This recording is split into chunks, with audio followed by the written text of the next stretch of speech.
Good evening, welcome to another episode of Two Labs Garage. On this show, I'm going to be getting back to the basics. This is a video I've been wanting to do for a while, where I just get back to the basics, and I do some basic car projects that get glossed over in a lot of videos for various reasons. And these are things such as changing the oil. I'm going to go step by step how to change the oil. I am going to show how to change spark plugs, how to change the spark plug wires, belts, hoses, and whatnot. I'm also going to do my best to limit myself to the tools in this kit. This is a basic Walmart kit that you can pick up anywhere, any Walmart. And any place that sells tools is going to have something similar to this. Harbor Freight will have something, Lowe's will have something, any of the auto parts stores will have something along this line. This is just a basic set of wrenches, has open-end ratchets and whatnot in there. And I'm going to attempt, unless I run into something screwy, to do my oil changes, my belts and hoses, and my spark plug wires and spark plugs out of that set. Now, originally my idea was to do just one video that showed all of that. Anyway, I thought maybe it wasn't the best idea to do them all together because somebody looking for, say, the belts and hoses part might not want to sit through an oil change. So, and vice versa, somebody that wants to watch an oil change doesn't care about the rest of it. So I decided to break them up into smaller videos. That way it's more condensed, probably more engaging that way. So anyway, I'm going to change the oil on my 79 Dodge pickup. I'm also going to change it on my 97 Dodge pickup. Using these basic tools just to show you how to change oil. The reason I chose to do more than one truck is because some of the camera angles when I got into it were difficult on one truck and they were better on the other. And also just shows that things are laid out a little different.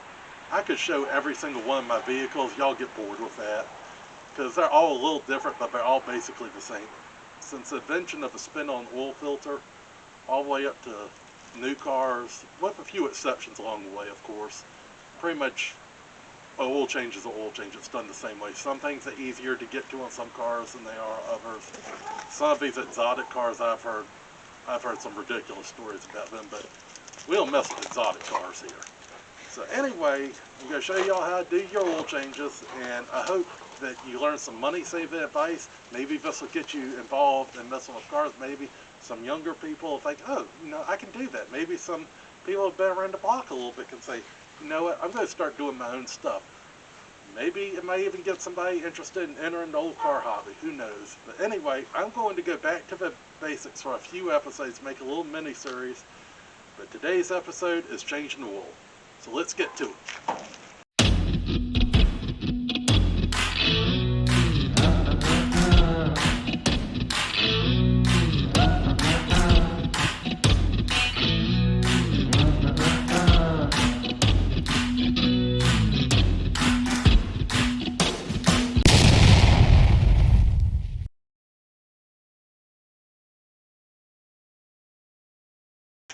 Now I have a couple of sockets that I have lost.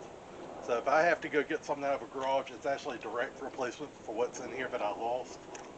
But anyway, that's what I plan on doing. Get y'all down here real quick.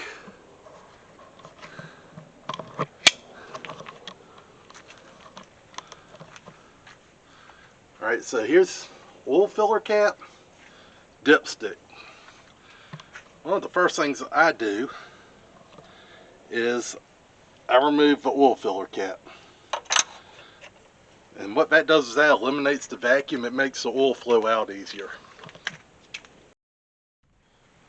Okay, so the truck, to support it and have it off the ground, what I'm done is actually, because I'm already working on the transmission, I have it up and supported by jack stands. That's one way to do it. It's not my favorite, but it is one way to do it. And to do jack stands, try to show you over here on my 64 Fairlane. See if I can get that in focus. So how I do it is fairly simple. You take your jack and you find a very sturdy part of the undercarriage. There's normally some bolstered spots right behind the fender wells. You just want to make sure you're picking up on a sturdy part of the car. You don't want to actually pick up on the fender itself, and you don't want to pick up on the floor pan. So you raise it up.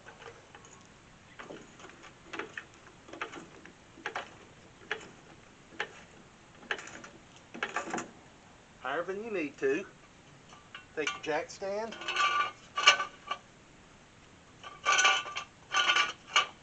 Raise it up.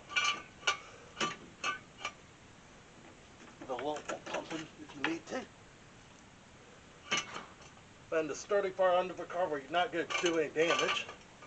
Right here I'm actually contending with a fuel line, so I want to make sure I don't crush that. And lower your vehicle down.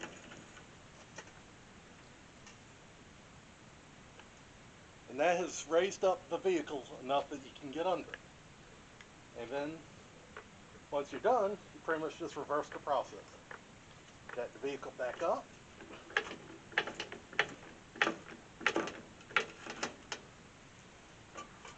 Lower the jack stand, remove it, and release your jack. Another thing you may have noticed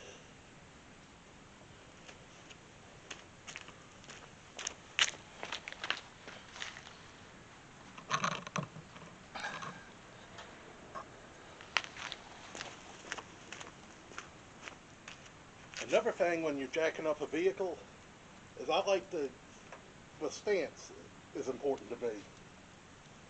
And the reason is I've actually had a vehicle fall off a jack before, and had I not been using the stance, excuse my dog, had I not been using the stance that I'm currently using, I'd have been crushed. And that car was a Cadillac, so it would have really done some damage. So I'm in this stance where I got knee up like this, and when I can, I like to also keep my hand on the fender like this, so you pump it up like this. So what happens if it falls towards you, this stiff arm right here will actually go and it'll push you away. Now you also want to make sure you don't have anything behind you. Good point to mention. But you don't want to work on a car with just a jack. You want to keep a jack stand under it. So when I'm jacking, and this is a little precarious position, I always try to keep my stance at an angle, whereas if this car does fall, I can get out of the way quickly. Now sometimes I see people sit on the ground, their feet out, sitting on their butts. If this car were to fall, when you're sitting on your butt, you can't get out of the way quick enough. So just another thing, safety's always first. I always like to jack a car a similar stance to how I'm in now. If it falls off, I hope the only thing it hurts is your pride, because you gotta remember, these cars can be dangerous. They can hurt you. Don't want to be afraid of them, but you gotta respect them. Alright, so another way you can get up under your vehicle to do the oil change is actually my preferred method, which is using the oil change ramps. Now you can see the ones I got here are quite old, but they still work great. No reason not to keep using them. Doesn't appear to be any kind of structural damage to them, just a little bit of surface rust. But nonetheless, you can pick these up almost anywhere. Auto parts stores. I think Home Depot sells them, but I could be mistaken on that. Walmart's.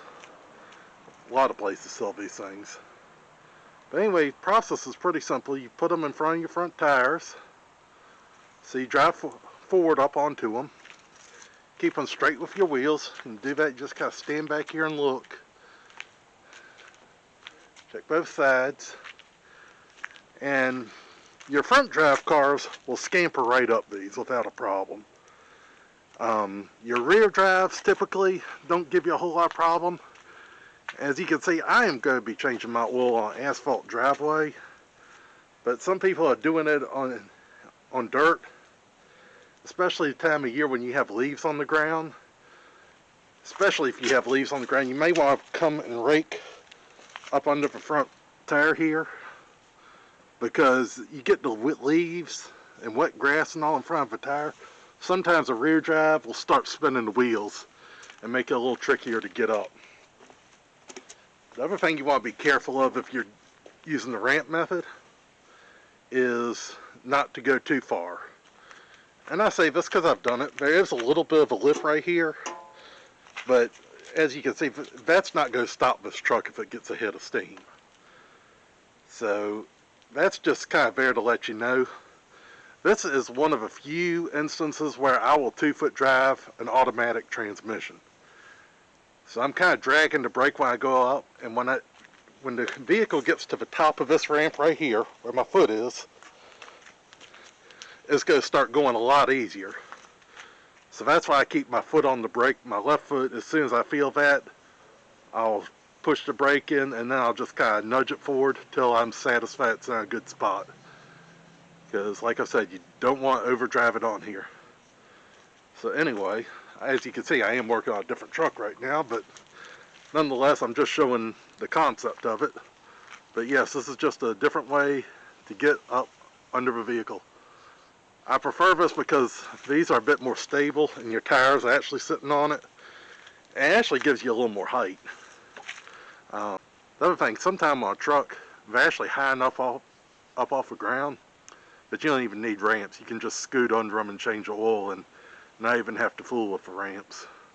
I have done this truck that way before, but just the way it's parked right now, it's kind of precarious. And also, I wanted to show y'all a different way to do this. So we're going to be doing this up on ramps.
Okay, so we got up on the ramps.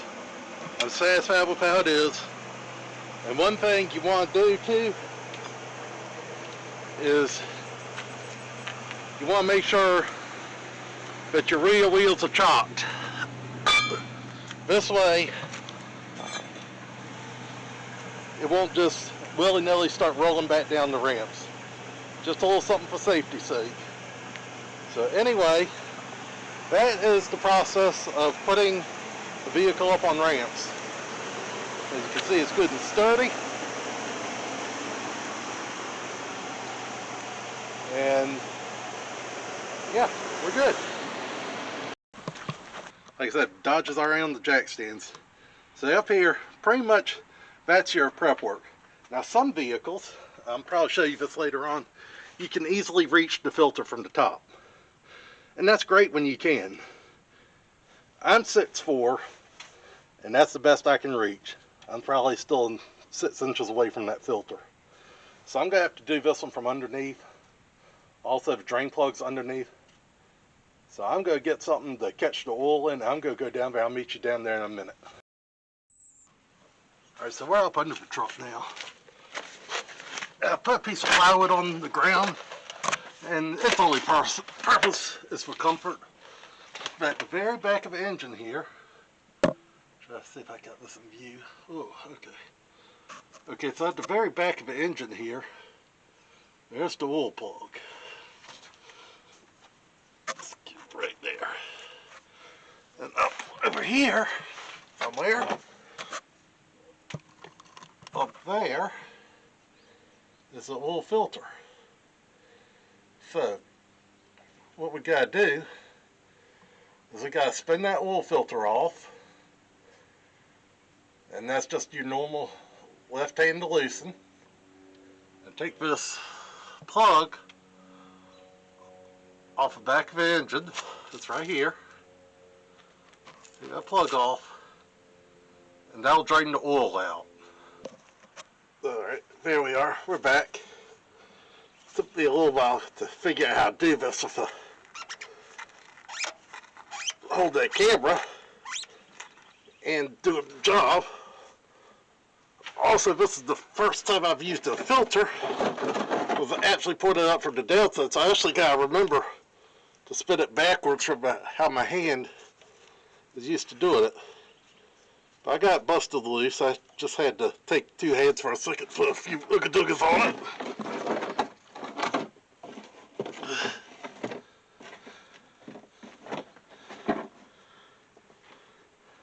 Yeah, we see she's starting to drain oil a little bit. I also noticed in the process I accidentally knocked my oil pressure cylinder wire off. I've got to reattach that. But yeah, it's like I said, it's not the easiest things, but I've got busted loose. You just do like this, and I bet she's gonna come off. I'm gonna try to flip over as quick as I can to minimize the mess. Also, these are some new gloves I'm trying. They got some rubber grips on them, and that's actually coming pretty handy for this. Anyway, we got the filter out. I'm kind of curious, what is this? It's a it's a Valvoline filter. So, anyway, got that one. I think since I'm working on this, I'll show you this as well, because this is a much more conventional setup than the old truck had. There's your oil filter. That's right. So what I'm going to do is just reach up there, because you're not supposed to over tighten these things. Take my rag and just gently spin it off. Also remember to move your catch pan. So yeah, just this catch pan a little bit.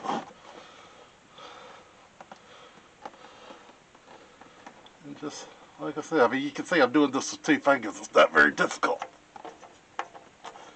But anyway, drop it on the, try not to drop it on the ground like I just did. And get your filter ready, and then you'll spin it back on there. So I had to come out here for a minute.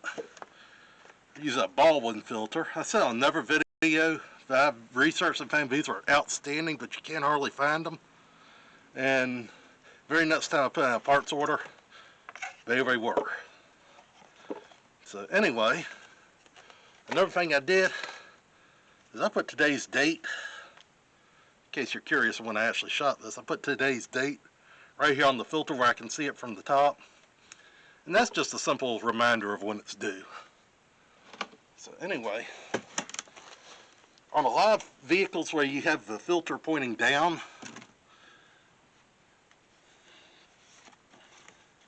such as how it's positioned right this moment, you can go ahead and fill up the filter, and that helps it build pressure a little quicker and helps lubricate the engine. But this one is like this, so if I tried to pre-fill it, all the oil just dump on the ground. So all I'm doing is I'm getting just enough oil out of here.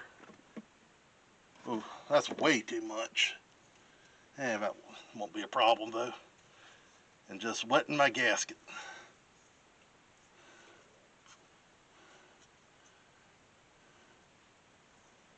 Now, I really didn't mean to dump that much oil out, nor use somebody else's line. But anyway, got my gasket wet. Doesn't take much. So now I'm going to crawl back under, and we're going to reinstall this filter.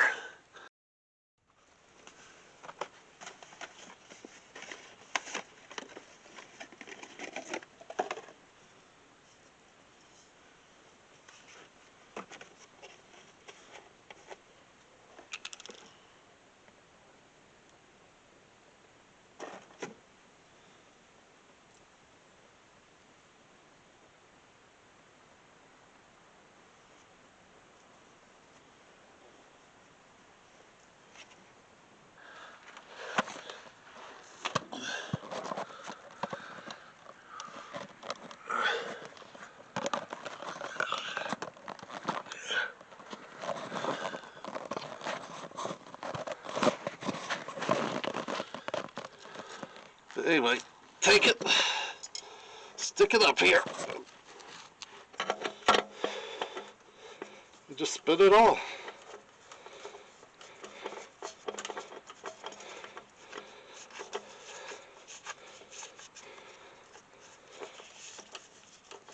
And when it gets down to where it's tight, I got rubber gloves on, but I am going to excuse myself and get a paper towel and wipe them off so I got a good grip on the thing. And that's just to make sure I got it tight on there. After that, we're going to remove the rest of the oil from the engine.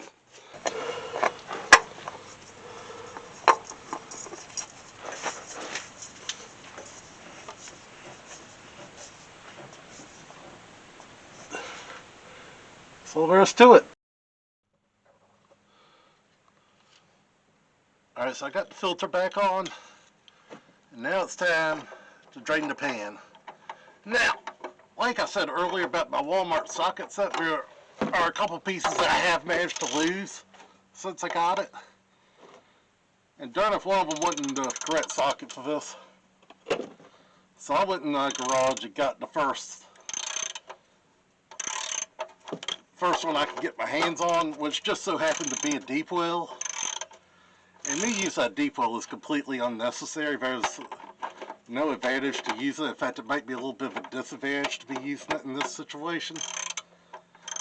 But nonetheless, like I said, if I hadn't lost that piece in the set, I'd be using it. So, like I said, just use the basic Walmart tools. Just use a little extra grippy on the oil filter. We're able to turn it loose, draining the oil, not using any special tools. They do make oil filter wrenches, and if you get one that's real stubborn, they can be very useful. There's some that slip over the top. I've used them. I've had mixed results with them. There's also some that I call the crab claw, and that's for pretty obvious reasons. They look like a crab claw. There are also some that look like a pair of scissors. Those will grip on the sides. They do a pretty good job. There's also a type that has a band that goes around the outside. And I've used those with success, so really it's a personal preference thing. Personally, if you want one size that does all, I would recommend the crab claw, but you don't necessarily have to have it. But if you got one that's really stuck on there, you might need to. That wasn't the case with this one, so it was just hard to see, and that's about it. Also, you can say something either hit this oil pan at some point, or somebody went to try to jack it up by this cross member here, which is perfectly fine, and they missed and tried to jack it up by the oil pan, which could cause a dent, and if it's big enough, it could really cause some problems for you. So anyway,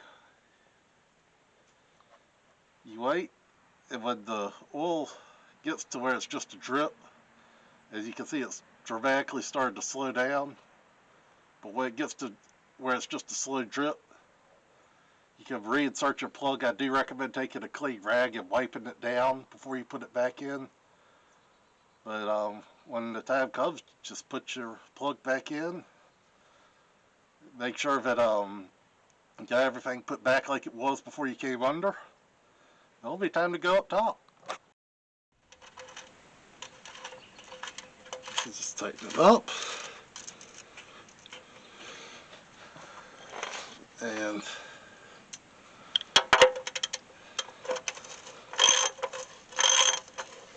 snug it up good with your wrench. I'm also feeling this pan out. And this is something that happens from time to time, and this is not the news I wanted to share. But sometimes people go crazy over tightening these things, and they actually strip the threads. And it appears that's what's happened with this one, because I just can't get to where it's really, really good and tight.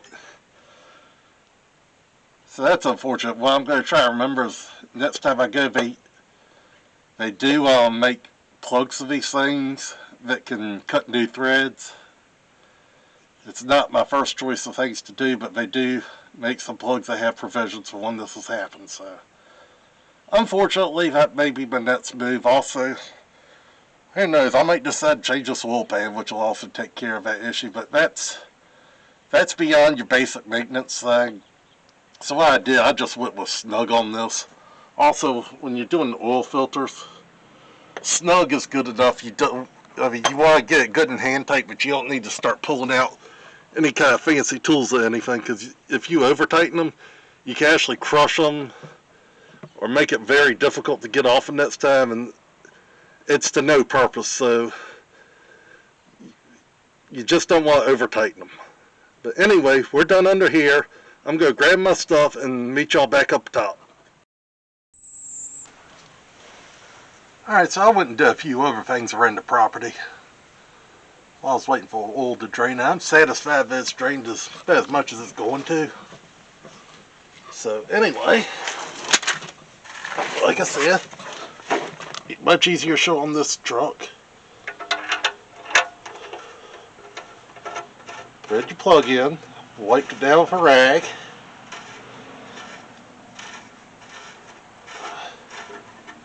It's finger tight. And then you find your wrench.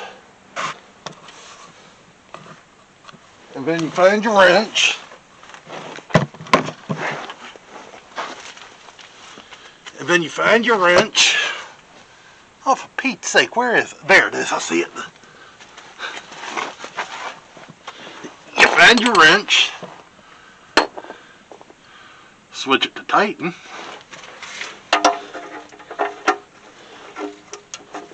And you snug it up. Alright, and that's all it takes. Alright, so back on the top side of the engine. Underneath we've got the plug back in, we got the filter back on. If you can see the filter, but it's down there, it's red. But anyway, now the only real step left is to put the oil back in. I've put a clean funnel in here. This is just one I got for free at a car show.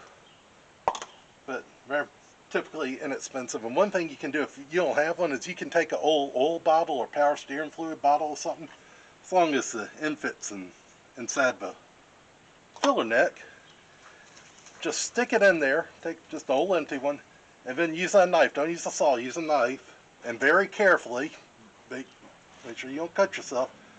You cut the bottom off, you got a free funnel. So anyway, today's oil, I'm using Shell Rotella 15W40. One thing about these older vehicles, anything pretty much made before 1988, I'm not sure exactly when the transition year was, because I go in my car straight from an 80 to a 96. But somewhere in there, engines started coming out with these roller camshafts, and the roller camshafts do not need zinc, and so they quit putting it into motor oil. These older engines have flat tappet camshafts, so they need oil with a zinc in it.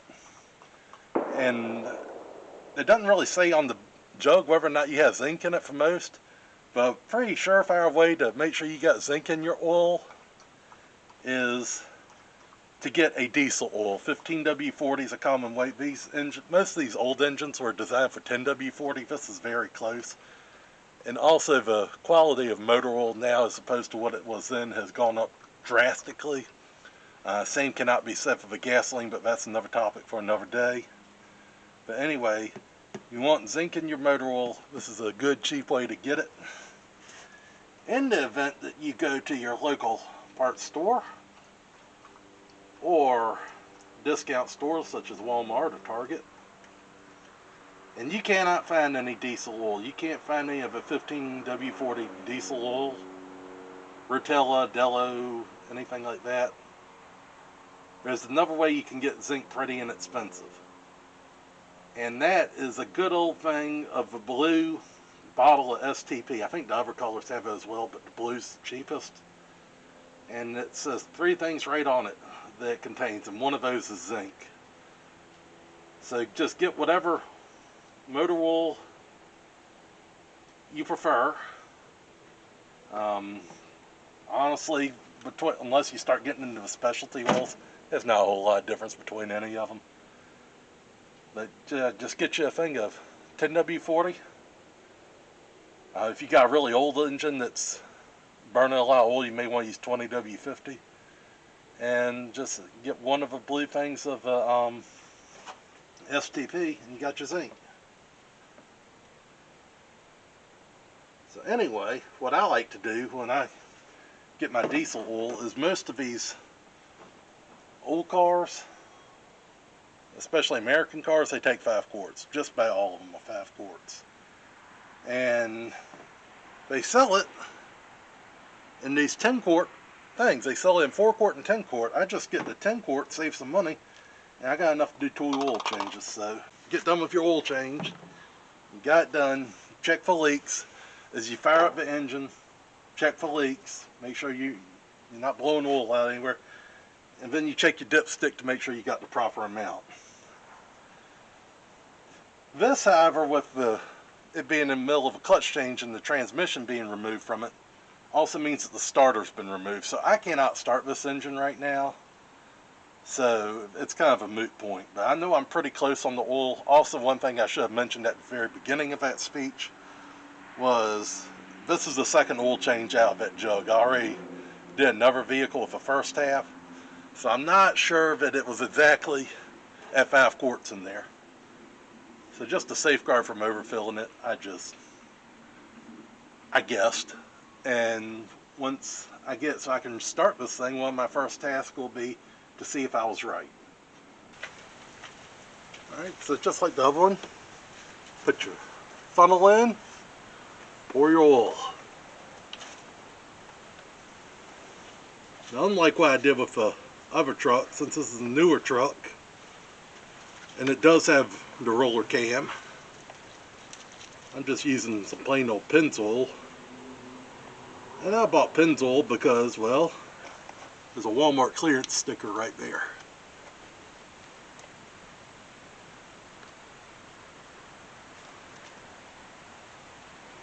So anyway, I know this truck's a 5 quart truck because I've had it a long time and done many oil change on it.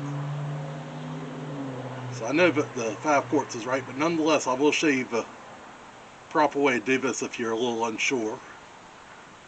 Or if you do like I did on the other truck and you used a piece of another jug where it was big enough it did more than one vehicle.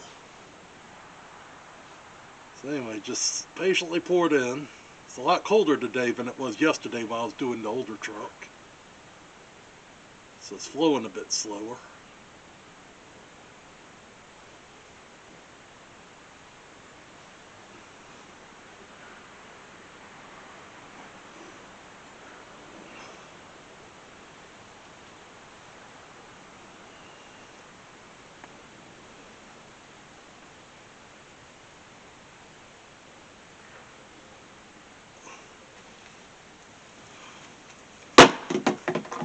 Wipe down that, guess that's a vacuum line that I dribble some oil on. Take your oil out, just wipe that cat down a little bit, put the cat back on, and I'm going to go fire up the engine. I'm going to go ahead and talk a little bit about this now because it's going to be a bit loud under here for fan and all after I start the engine. But if your vehicle has an oil pressure gauge, you're going to need to wait for it to get oil pressure before you cut it off. If you don't, just let it run for about 15 seconds. You should hear the noise quiet down a little bit. Also, if you've got one of the oil pressure lights, it should go out. But it shouldn't take long to get oil pressure in your engine. Anyway, we just need it to run long enough to circulate it. And also while it's running, I'm going to stick my head under it and look for leaks, which is basically just look for some oil dripping.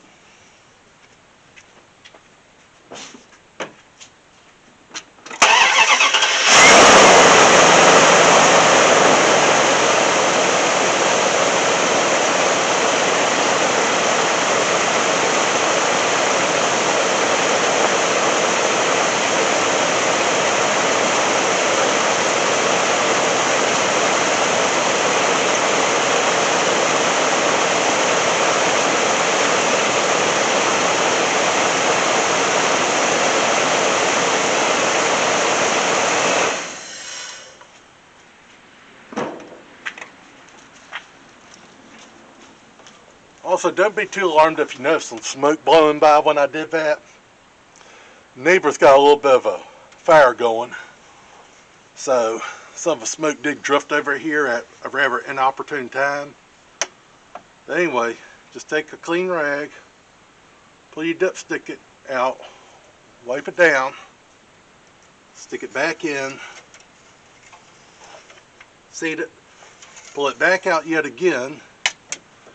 Try not to sling oil all over the place like I just did. And I don't know how well this will show up on camera, but the oil is in the safe zone, which is exactly where we want it.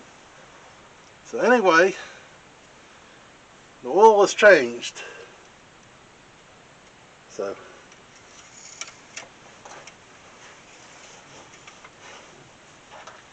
well, I hope y'all enjoyed this first installment of my mini-series about getting back to the basics.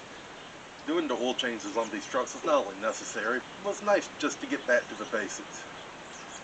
So if you enjoyed this video, go ahead, please hit that like button. And also, if you're watching this channel, please hit that subscribe button. I can't overstate how much that helps me out. It helps me out being able to come back and create more, better videos, be able to do more revivals. It really does help a lot. Also lets you know when I'm released some new content. So hope y'all have a great day. I'll see you next time.